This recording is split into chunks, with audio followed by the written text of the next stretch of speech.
नमस्कार दोस्तों, स्वागत है आप सभी का एक और नई वीडियो में।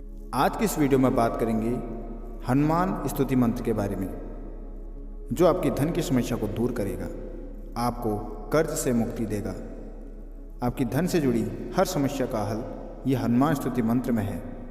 तो इस वीडियो को पूरा अंत तक जरूर देखें और इस हनुमान स्तुति मंत्र को रोज़ सोने से पहले जरूर सुनें।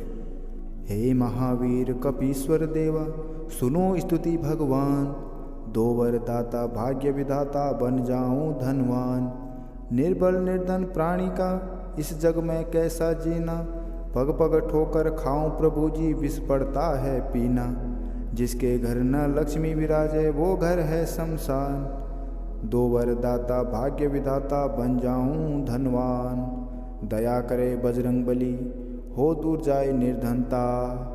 जय श्री राम, जय श्री सीताराम। दोस्तों, इस हनुमान स्तुति मंत्र को आपको रोज़ सोने से पहले 21 दिनों तक सुनना है। आप यकीन नहीं मानेंगे, 21वें दिन से ही आपकी धन की प्रॉब्लम दूर होनी शुरू हो जाएगी। आप यकीन मानिए दोस्तों, बहुत लोगों की किस्मत बदली है। आप भी ज़रूर ट्राई करें। आपको बार बार लोगों के आगे हाथ फैलाने की कोई ज़रूरत नहीं होगी। उनके आगे आपको झुकने की आवश्यकता नहीं होगी, ये मेरा विश्वास है। बस आपको 21 दिनों तक इसको सुनना है। दोस्तों, अब मैं आपको एक और सीक्रेट बात बताता हूँ, जो शायद ही आपको पता होगी। जब आप सुबह उठते हैं, पहले तो कोशिश करें कि ब्रह्म मुहूर्त में उठें, क्योंकि ब्रह्म मुहूर्त वो समय है जब ईश्वरीय शक्तियाँ हमें वो सब कुछ देना चाहती हैं जो हम मांगते हैं। इसलिए जब आप उठते हैं तो आपको क्या करना है, जैसे आपकी आँख खुलती है, सबसे पहले आपको अपने दोनों हथेलियों को मुंह के आगे रख कर देखना है और फिर नाम जप करना है। फिर आंखें बंद करनी है और जो आपकी इच्छा है उसे बोलना है। फिर हथेलियों को मुंह में स्पर्श करके सर पर ले जाना है। इससे आपकी मांगी गई इच्छा पूरी होती है। हमारी हथेलियों में सुबह के समय भगवान ब्रह्मा, माता लक्ष्मी और सरस्वती माता विराजमान रहती है।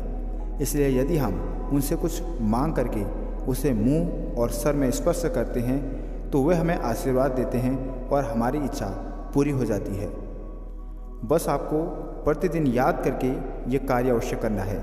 इसका उत्तम लाभ आपको प्राप्त होगा और आपकी विश भी पूरी होगी। मनुष्य का जीवन सुख और दुख के मेल से ही बनता है। ऐसा कोई भी मनुष्य नहीं है जिसके जीवन में सुख या दुख न हो। लेकिन सुख और दुख दोनों को ही मनुष्य की परीक्षा का समय कहा जाए तो गलत नहीं होगा। मनुष्य की असली पहचान उसी समय की जा सकती है। सुख के समय वह केवल अधिक से अधिक आनंद समेटने में लगा रहता है, तब उसे अपने पराये का आभास भी नहीं रहता। यहाँ तक कि अपनी खुशी में और किसी को वो शामिल भी करना बिल्कुल पसंद नहीं करता है। खुशी में फूल कर वह यह बात पूर्ण रूप से भूल जाता है कि उसे फिर से दुख का सामना करना पड़ सकता है।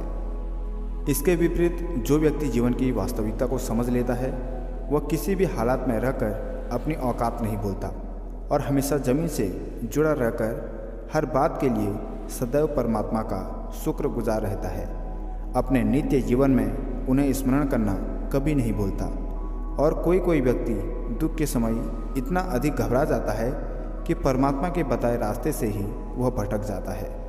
वह भूल जाता है कि हमारे लिए ईश्वर हमसे भी अधिक सोचते हैं। उनका सोचा हुआ हमारे लिए कभी गलत नहीं हो सकता। सुख दुख दोनों ही हालात में जब हम परमात्मा को स्मरण करते हैं तो केवल अपना कर्तव्य मानकर करते हैं। कभी कभी हमारे अंदर धर्म के प्रति रहने वाली आस्था हमें पूजा पाठ करने को मजबूर करती है और कभी कभी कुछ पाने की इच्छा भी हमें पूजा पाठ के लिए प्रोत्साहित करती है। हम अनेक बार यह मान बैठते हैं कि पूजा तो करते हैं, लेकिन हमारी बात उन परमेश्वर तक पहुंच भी पाती है या नहीं। यदि पहुंचती तो क्या भगवान हमारी बात नहीं सुनते? वैसे देखा जाए तो हम परमात्मा को कभी सही रूप से पुकारते ही नहीं हैं। अपने दिल को उनके पास लगाते ही नहीं हैं। केवल फूल, चंदन, भोग अर्पण करने से पूजा नहीं होती। इसके लिए सर्वप्रथम अपने मन को उनके पास लगाना पड़ता है। कभी कभी तो ऐसा होता है कि समाज में अपनी पहचान बनाने के लिए हम धूमधाम से पूजा करने लगते हैं, परंतु क्या ईश्वर को इन सब चीज़ों की ज़रूरत है? ईश्वर को लुभाने के लिए केवल हमारे अंदर रहने वाले भाव की ज़रूरत है। यदि हमारा गंतव्य स्थान कुछ और हो तथा हम कुछ अलग रास्ता अपनाएं तो हम कैसे अपनी मंजिल पर पहुंच जाएंगे। इसलिए ईश्वर को सदैव अपने हृदय में बिठा लें, उन्हें हर सुख दुख में शामिल करें, अपने से अलग नहीं सोचें। वे तभी हमारे लिए सोचेंगे। हर घड़ी उनके लिए अपना प्रेम भाव रखें। यदि हम उन्हें सदा याद रखेंगे तो हमसे कोई गलत कार्य हो ही नहीं सकता।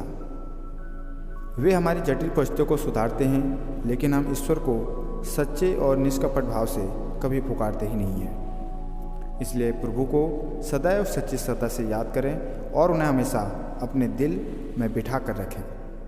तो आज के लिए इतना ही। वीडियो सबको शेयर करो, क्योंकि जैसे आप धन की समस्या से गुजर रहे हो वैसे ही बाकी लोग भी धन की समस्या से गुजर रही है। तो वीडियो को उन लोगों तक जरूर शेयर करें ताकि उनका भी कुछ भला हो सके। और वीडियो को लाइक करना ना भूलें। जय श्री राम, जय हनुमान, जय बाबा नीम कौली महाराज।